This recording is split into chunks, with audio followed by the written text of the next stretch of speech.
virtual lab for vapor in air diffusion, developed by a group of IIT Guwahati faculties and students from the Department of Chemical Engineering. The first step is to log on to vlab.co.in. The second step is to click the link Virtual Lab at IIT Guwahati on the extreme left. The third step is to click the link Virtual Lab for Mass Transfer. The fourth step is to click the link Vapor in Air Diffusion. This takes us directly to the online portal. On the online portal, the first tab is the Theory tab, which gives us a general overview behind the experiment, along with possible equations which we'll be using further. Second, we have the Procedure tab, which gives us a detailed explanation of the experimental procedure.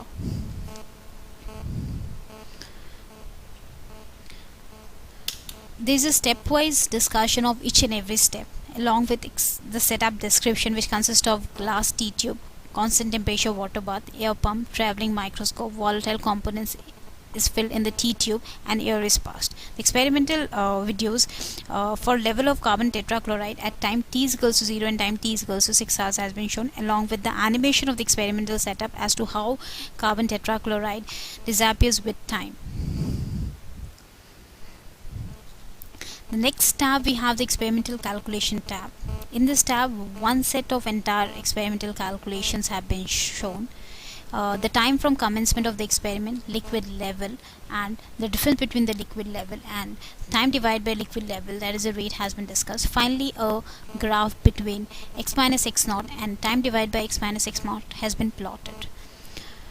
From the graph, the slope and the intercept has been evaluated. At a particular operating temperature, the vapor pressure has been obtained from an equation as shown, and finally the total concentration of carbon tetrachloride, that is Ca, Cbi, Cbm, and that finally the diffusion coefficient has been evaluated.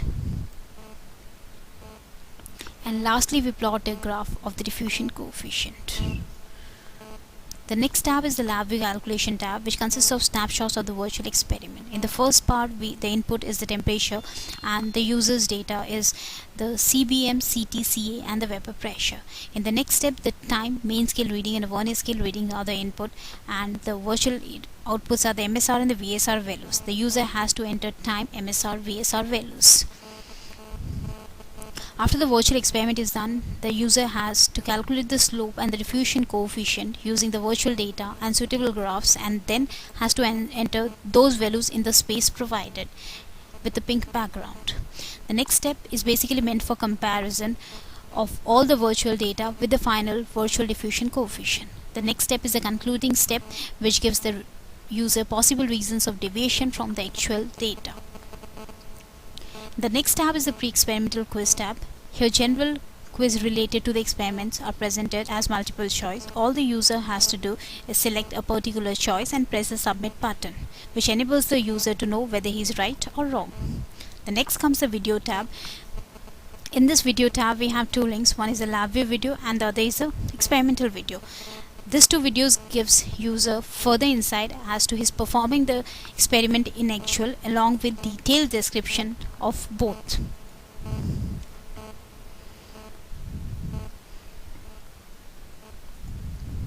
Next comes the download tab. In this tab, the user has to download the runtime engine depending on the operating system he or she is using, and then run the simulator. In the simulator, the user can opt for online and offline modes. Next comes the post-experimental quiz tab, which is similar to the pre-experimental quiz tab. All the user has to do is select the answer and press the submit button.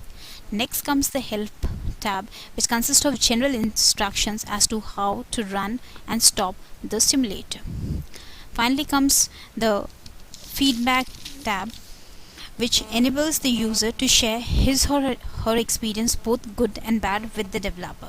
All the user has to do is to answer all the questions and press the submit button at the end of the page.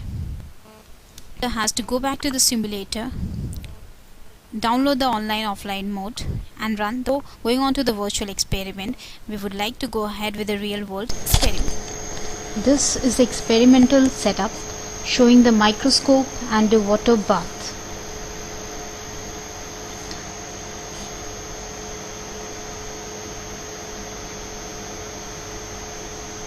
This section shows the temperature controller and the switch for air pump, heater and stirrer.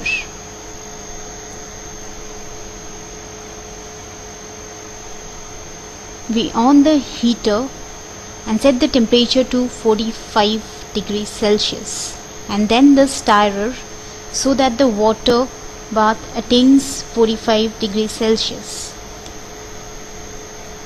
Now we take CCl4 in a test tube and on the air pump. This is the inlet for the air pump. Now when the set temperature is attained,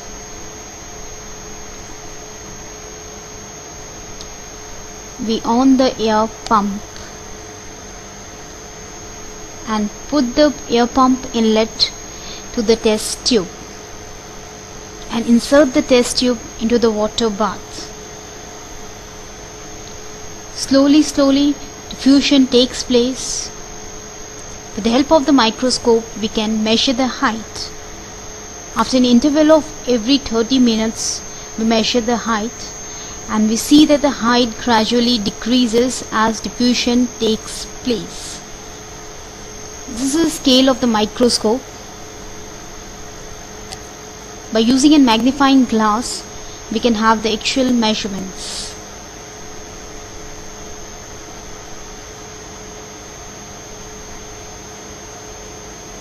Now we see that the level of CCl4 in the test tube gradually decreases with time.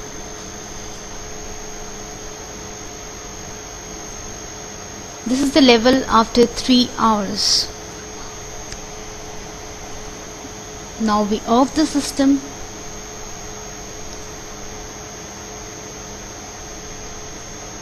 and take out the air pump inlet and the test tube. Now next we have the virtual experiment.